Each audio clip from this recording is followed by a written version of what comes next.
శతశాస్త అంటే 100 శాస్తా వారి యొక్క అవతారాలు ఏంటి, వాటి పేర్లు ఏంటంటే 100 నోటికి రాదు కానివ్వండి, ఓ 18 అయితే వచ్చు నాకు, అది చెప్తాను. దాన్ని మేము ప్రతిష్ఠ చేశాం కాబట్టి నాకు దాని గురించి గట్టిగా అవగాహన ఉంది. కాలశాస్త, వీరశాస్త, క్షిప్రశాస్త, భూశాస్త, ఆకాశశాస్త, కళ్యాణ వరద శాస్త, జగన్మోహన సుందర శాస్త, కళ్యాణ వరద శాస్త, సంతానదాయక శాస్త, గోతృశాస్త, క్షిప్రశాస్త, శిల్పశాస్త, కిరాతశాస్త, జ్ఞానశాస్త, వీరశాస్త, యోగశాస్త, శిల్పశాస్త, అజారూఢశాస్త, అపూర్వశాస్త, జగన్మోహన సుందర శాస్త, విశ్వశాస్త, జ్ఞానశాస్త అని, జీవశాస్త్ర అని ఇలా ఇలా ఉన్నాయి. ఇంకా చాలా ఉన్నాయి. సింహారోహణ శాస్త్ర, వ్యాఘ్రారూఢ శాస్త్ర, అజారూఢ శాస్త్ర అని స్వామివారికి ఎన్నో రకాలైనటువంటి శాస్త్ర అవతారాలు ఉన్నాయి. శాస్త్ర అంటే శాసించువారు. విష్ణు సహస్రనామంలో 22వ శ్లోకంలో 2వ పంక్తిలో చెప్పారు, అజో దుర్మర్శన శాస్త్ర విశ్రుదాత్మ సురారిహ. శాస్త్ర అనేవారు శాసించేవారు వస్తారని భీష్ముల వారు అంబుసైనం మీద ఉండగా చెప్పిన ఒక వాక్యం అనమాట. శాస్త్ర అంటే సస్తా కాదు, శాస్త్ర, SAASTHA శాస్త్ర. శరణమయ్యప్ప. అయ్యప్పను పెంచినటువంటి తండ్రి పేరు ఏంటి, ఆ తల్లి పేరేంటి? అయ్యప్ప స్వామికి ఒక తమ్ముడు ఉన్నాడు కదా, ఆ తమ్ముడు పేరేంటి? ఉన్నారా? అలా ఉందా అంటే పందల రాజ్యంలో స్వామివారిని మణికంఠుడి అనే పేరుతో పెంచుకుంటున్నారు. మణికంఠ అను నామముతో పెంచిరి రాజులు మురిపెముగా, స్వామి మహిమతో రాజునకు కలిగెను సుతుడు మరి ఒకడు. ఆ పెంచినటువంటి రాజా పేరు రాజవర్మ. రాజరాజవర్మ ఆ యొక్క తండ్రి పేరు, పెంచిన వారి పేరు. ఆ తల్లి పేరు ఆర్యాంబాళ్. ఆ స్వామివారిని పెంచినటువంటి అమ్మ పేరు ఆర్యాంబాళ్. స్వామివారి యొక్క తమ్ముడుగా ఉన్నటువంటి ఆ పిల్లవాడి పేరు రాజరాజ చోళన్. ఇప్పటికీ ఆభరణాలన్నీ వారి వంశీకులు తీసుకొచ్చి పెడుతున్నారు. పందల రాజ్యంలో ఉంటారు. ఇప్పటికీ స్వామివారి ఆభరణాలన్నీ మకర సంక్రాంతి అయిన తర్వాత మళ్ళీ ఆ పందలం ప్యాలెస్లోనే వచ్చి దాన్ని నిక్షిప్తంగా పెడుతున్నారు. ఇప్పటికీ కేరళ రాష్ట్రంలో ఇటు కొచ్చిన్ రాజరికం, అనంతపద్మనాభ రాజరికం, అక్కడ ట్రివాంకూర్ రాజరికం, ఇక్కడ పందల రాజ్యం, ఈ 3 రాజ్యాలు ఇప్పటికీ రాజ్యం వెళుతుంది. అక్కడ ఇప్పటికీ రాజవంశీకులే ఆ యొక్క మొదటి మర్యాదలు పొందుతున్నారు. శరణమయ్యప్ప. అయ్యప్ప స్వామి వారి ఆలయాన్ని ప్రతిష్ఠించింది ఎవరు? మొట్టమొదటి పూజ చేసింది ఎవరు? ఇది ఆనవాయితీగా ఎలా వచ్చింది అంటే, అయ్యప్ప స్వామి వారి దేవాలయాన్ని ప్రతిష్ఠించింది సాక్షాత్ పరశురాముల వారు ఈ దేవాలయాన్ని ప్రతిష్ఠించారు. మరి దీన్ని పూజ చేసిన వారు ఎవరు అంటే, పరశురాముల వారు ప్రపంచమంతా తిరుగుతున్నారట మంచి పూజారులు కావాలి అని. అలా తిరుగుతూ ఉండగా ఆంధ్ర రాష్ట్రంలో ర్యాలీ అనే ఒక క్షేత్రంలో మోహిని చెన్నకేశ్వర స్వామి యొక్క దేవాలయం ఉంది. అక్కడ కంఠరారు అనే ఒక ఇంటి పేరు కలవాళ్ళు పూజ చేస్తున్నారట, 2 అన్నదమ్ములు. ఈయన పశ్చిమ గోదావరి జిల్లా ఇటుపక్క ఉండి వారి ఇరువురిని నది దాటి ఇటు రమ్మంటారనమాట ఈ అన్నదమ్ముల్ని. అందులో ఒకళ్ళు తాళమన్ మడం కింద మట్టి ఉండగా నీళ్ళపై నడిచి వచ్చిన వారు. వీరు కేరళ రాష్ట్రంలో ఉన్నటువంటి శివక్షేత్రాలు, యొక్క శాస్తా క్షేత్రాలు, భగవతి క్షేత్రాలని పూజ చేయాలని తరణనల్లూర్ ఆ భూమిని చీల్చుకొని నేల మీద నడిచి వచ్చిన వారు. వీరిని వైష్ణవ దేవాలయాలని పూజించాలని చెప్పడం జరిగింది. ప్రతిష్ఠించిన వారు పరశురాముల వారు, పూజ చేసేవారు 2 అన్నదమ్ములు కంఠరారు అనే ఒక వంశీకులు తెలుగు రాష్ట్రంలో నుంచి వెళ్ళి పూజ చేశారు. ఇప్పటికీ అందుకే తెలుగు రాష్ట్రంలో విపరీతంగా పూజకు వెళ్ళడానికి ఇది కూడా ఒక కారణం చెప్తూ ఉంటారు. శరణమయ్యప్ప. ఇప్పుడు ఇక్కడ ఎలా ఉంటుంది అని అంటే అండి, గర్భవతిగా ఉన్నప్పుడు మాల వేసుకోవచ్చా అంటే, చెల్లెల ఇంటికి వచ్చినా లేకపోతే ఇంకొకరి ఇంటికి వచ్చినా 7 నెలలు దాటిన తర్వాత ఆ యొక్క పిండానికి ప్రాణం వస్తుంది కాబట్టి ఎప్పుడైనా ఆ యొక్క డెలివరీ అవుతుంది కాబట్టి దాన్ని దృష్టిలో పెట్టుకొని దీక్ష తీసుకోండి. శరణమయ్యప్ప. అంటే నేను ఉద్యోగరీతిగా వెళ్ళానండి. నేను ఆ రోజు సాయంత్రం పూజను నేను మిస్ అవుతున్నాను. నేను ఒక డాక్టర్ని, కార్డియా సర్జన్ని. సర్జరీకి వెళితే 8 గంటలు 9 గంటలు నేను ఆపరేషన్ చేయాల్సి ఉంటుంది. నేను బయటకు వచ్చేటప్పుడు 12-12:30 అయిపోతుంది. సాయంత్రం 5ంటికి వెళ్తే మరి నేను అప్పుడు స్నానం చేసి పూజ చేయాలా లేకపోతే ఎలా అంటే, మీరు వృత్తిపరంగా వెళ్ళొచ్చారు కాబట్టి స్నానం చేసుకొని ఒక నమస్కారం చేసేసుకొని పడుకోండి. మీరు దీక్షలో ఉండగానే మీ వృత్తి చేస్తూ ఉండగానే నామస్మరణ చెప్పాం కదా, మనం దీక్షలో తీసుకునేటప్పుడు చెప్తున్నాం కదా, సర్వకాల సర్వావస్థలందు మీ నామస్మరణ ఓం శ్రీ స్వామి శరణమయ్యప్ప అనే తారక మంత్రాన్ని జపిస్తానని చెప్పారు. కాబట్టి మీరు ఎప్పుడు జపంలోనే ఉంటారు కాబట్టి పెద్ద దోషం లేదు. దానివల్ల తప్పు లేదు.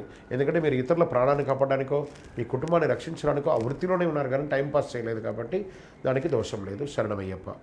అంటే కొంతమంది సామూహికంగా దీక్ష తీసుకొని వారిలో ఒకరిని గురువుగా ఎంచుకొని వారు ఒక పీఠంలాగా పెట్టుకొని ఉంటారు. ఆ స్థానంలో ఆ గురువుగారికి కొన్ని అవాంతరాలు జరిగి మాల ఇప్పేశారనుకోండి, మిగతా వాళ్ళ పరిస్థితి ఏంటి? ఆ పీఠం ఏం కావాలి అంటే, అందుకే అండి గ్రూప్ పీఠాలు పెట్టుకోకండి అని చెప్పేది, ఇంట్లోనే పెట్టుకోవాలి అని చెప్పడం. అదొకటి ఫస్ట్. ఒకవేళ ఆయన తీసేస్తారనుకోండి, మీ పరిసర ప్రాంతాల్లో తెలిసిన ఒక గురువుగారిని గైడెన్స్ తీసుకొని వారి చేత అన్నీ చేయించుకోండి. శరణమయ్యప్ప. ఇంట్లోనే సన్నిధానం పెట్టుకోవాలని శాస్త్రం ప్రమాణం చెప్పబడింది. మీరు మాల వేసుకునేది మీకోసమే కానీ గ్రూప్ కోసమో సన్నిధానం కోసమో ఎక్కడో అద్దె ఇంటికి తీసుకొని కాదు. ఆ అద్దె ఇంట్లో బాగా పూజలు 48 రోజులు పూజ చేస్తే ఆ ఇల్లు బాగుపడుతుంది కానీ మీరు బాగుపడలేదు కదా. మీ ఇంట్లో పూజ చేయండి, మీ కుటుంబం అంతా వింటారు. ఆ శబ్దం వైబ్రేషన్ ఇల్లంతా పడాలి. వ్యాధులు ఉన్న వాళ్ళకి వ్యాధులు తీరుతాయి, అనారోగ్యం ఉన్న వాళ్ళకి ఆరోగ్యవంతులు అవుతారు, ఏ విధమైనటువంటి బాధలు ఉన్న వాళ్ళందరూ ఉంటారు. మీ చుట్టుపక్కల ఇళ్లలో వాళ్ళు కూడా పవిత్రంగా ఉంటారు, అద్భుతంగా ఉంటారు. ఆ వైబ్రేషన్ వచ్చి మీ కుటుంబం అంతా కూడా అద్భుతమై ఐశ్వర్యంగా సంపన్నంగా ఆరోగ్యంగా ఆనందంగా ఉంటారు. శరణమయ్యప్ప. ఇప్పుడు ఏమండి, మేము కొంతమంది మధ్యాహ్నం మేము భిక్షకు పిలుస్తాము, వాళ్ళు మధ్యాహ్నం వచ్చేటప్పుడు స్నానం చేయకుండా అలాగే వచ్చేస్తారు. మరి భిక్ష చేయొచ్చు అంటే, మీరు పొద్దున స్నానం చేశారు కదా, వృత్తిపరంగా వ్యాపారపరంగా ఉద్యోగపరంగా మీరు ఏదో బయట ఊరికి వెళ్తారు, మధ్యాహ్నం భిక్ష చేసేటప్పుడు స్నానం చేయాలి రూల్ ఏమైనా ఉందా? లేదు కదా. ఉదయం చక్కగా స్నానం చేశారు, కాళ్ళు చేతులు కట్టుకొని శుభ్రంగా టవల్ కట్టుకొని మంచిగా భోజనం చేయండి. అంతేకాని మీరు వెళ్ళిన చోటల్లో స్నానం చేయాలంటే ఎక్కడి నుంచి కుదురుతుంది? మీరు ఒక మెడికల్ రెప్ ఉంటాడు, ఈ ఊర్లో మాల వేసుకొని మళ్ళీ రాత్రిలోకి వస్తారు, పొద్దున ఎక్కడెక్కడో డాక్టర్స్ దగ్గరికి వెళ్తారు, అక్కడికి వెళ్తారు, ఇక్కడికి వెళ్తారు. ఆ పరిసర ప్రాంతాలు నాకు తెలిసిన చాలామంది శిష్యులు మెడికల్ రెప్స్ ఉన్నారు, మేనేజర్లు ఉన్నారు. వాళ్ళ వృత్తిపరంగా లేదా డైలీ బ్రోకరేజ్ వ్యాపారం చేసేవాళ్ళ, ఒక ఊరు నుంచి సామాన్లు కొనుక్కోపోయి ఇంకో ఊర్లో అమ్మేవాళ్ళు, వాళ్ళందరూ దీక్షలో ఉన్న వాళ్ళందరూ పరిసర ప్రాంతాల్లో ఉన్నటువంటి అయ్యప్ప స్వామి దీక్షలోను పడి పూజలను పోయి భిక్ష చేస్తారండి. అక్కడ స్నానాలను పెట్టుకోకూడదు. ఉదయం స్నానం చేస్తారు, మళ్ళీ సాయంత్రం తన ఇంటికి వచ్చాక స్నానం చేసుకుంటారు కదా. ఒకవేళ బాత్రూమ్ ఏదైనా చేయాల్సి ఉంటే సైడ్ బ్యాగ్లో ఎప్పుడు ఒక టవలో పంచ పెట్టుకోండి, అవసరం వచ్చినప్పుడు స్నానాలు చేసుకోండి. కానీ ప్రత్యేకించి కనబడ్డప్పుడల్లా స్నానాలు చేసుకుంటూ కూర్చోవాలంటే కాదు. శరణమయ్యప్ప. ఏ దేవుడికి పూజ చేయాలంటే 3 దేవతలకు పూజ చేయాలి. కానీ ప్రత్యేకించి మీ ఇంటికి వచ్చినప్పుడు నేను ఎవరిని పొగడాలి? మిమ్మల్ని, మీ అమ్మ నాన్నను, మీ అన్నదమ్ముల్ని మిమ్మల్ని పొగడాలి. అలాగే శబరిమల యాత్రకు వచ్చామా, చక్కగా శివ విష్ణువుల్ని ప్రార్థన చేయండి. అన్నదమ్ములు గణపతి కుమారస్వామి అయ్యప్ప ఫోటో పెట్టి పూజ చేయండి చాలు. శరణమయ్యప్ప. కన్నెమూల గణపతి అంటే స్వామివారికి కన్నె స్వాములు అంటే ఇష్టం. మొదటి వారు కన్నెమూల గణపతి. ఏ యొక్క పని చేసినా గణపతిని ప్రార్థన చేయాలి కాబట్టి పంబలో ఉన్నటువంటి స్వామివారి పేరు కన్నెమూల గణపతి అంటారు. శరణమయ్యప్ప. ఈ పూజ చేసేటప్పుడు ఏమైనా ఇన్ని దీపాలను ఏమైనా వెలిగించాలండి అయ్యప్ప స్వామి పూజకు? అయ్యప్ప స్వామి పూజకే కాదండి, ఏ పూజకైనా ఏక దీపం వెలిగించకూడదు, 2 దీపాలు వెలిగించాలి. తర్వాత ఎన్ని దీపాలు 108 పెట్టుకుంటారా, 1,00,000 పెట్టుకుంటారా, 1000 పెట్టుకుంటారా, మీ యొక్క శక్తి. ఏ నైవేద్యం పెడతారా? ఏమంటారు? పత్రం పుష్పం ఫలం తోయం యద్భక్త్యా అన్నారు. ఆత్మానం నివేదయామి అంటారు. కనీసం ఏది కుదరలేదా కొంచెం పట్టికి బెల్లం 1 కిలో ఉంటే 50-60 రూపాయలు ఉంటుంది, తీసి పెట్టుకుంటే తాపు కింద ఇచ్చినా కూడా చాలు. నైవేద్యం పెట్టండి, పట్టికి బెల్లమైనా పెట్టండి. మళ్ళీ ఆయన తినేస్తాడా? ఆయన పేరు చెప్పుకుని మళ్ళీ మనం ప్రసాదంగా తీసుకుంటాం కాబట్టి పట్టిక బెల్లమైన ప్రసాదం పెట్టాలి. శరణమయ్యప్ప. అండి, కొంతమంది ప్రాంతాల వారిగా ఆహారపు అలవాట్లు, ఆహారపు సమయాల్ని నిర్ణయించారు. మరి ఉదయము బ్రేక్ఫాస్ట్ అంటాం కదా మనమంతా కూడాను, మరి దీక్షలో తీసుకోవచ్చా, తీసుకోకూడదా? అంటే ఏకభుక్తమని అయ్యప్ప దీక్షలో చెప్పడం జరిగిందండి. కానీ షుగర్ పేషెంట్స్ వాళ్ళు కూడా చాలామంది ఈరోజు చిన్నపిల్లలకు కూడా షుగర్ వచ్చేస్తుంది. మీ డాక్టర్స్ చెప్పిన ఆహార నియమాల్ని పాటించండి. మీ డాక్టర్స్ ఎలా చెప్తే ఆ విధమైనటువంటి ఆహారం పాటించండి. కొంతమంది తప్పకుండా ఉదయం ఆ యొక్క బ్రేక్ఫాస్ట్ చేస్తున్నారు, అల్పాహారాన్ని అల్పంగా తినండి. మీ మెడిసిన్స్ వేసుకోవాలి కాబట్టి దాన్ని అతిగా తినకండి. శరణమయ్యప్ప. ఏమంటే ఇప్పుడు ఒక ఉద్యోగంలో ఉన్న ఒక వ్యక్తి లేదా దారిలో ఎలా వెళ్తూ ఉండగా ఒక శవం కనబడిందండి. అప్పుడు అతను ఆహారం తినాలి, ఆకలి అవుతుందంటే స్నానం చేయాలంటే ఎక్కడైనా ఆగినప్పుడు స్నానం చేయండి. అన్ని చోట ఈరోజు వసతులు ఉన్నాయి కదా స్నానాలకి.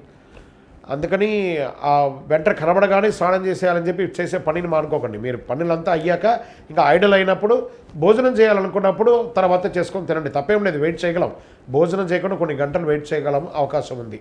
శరణమయ్యప్ప.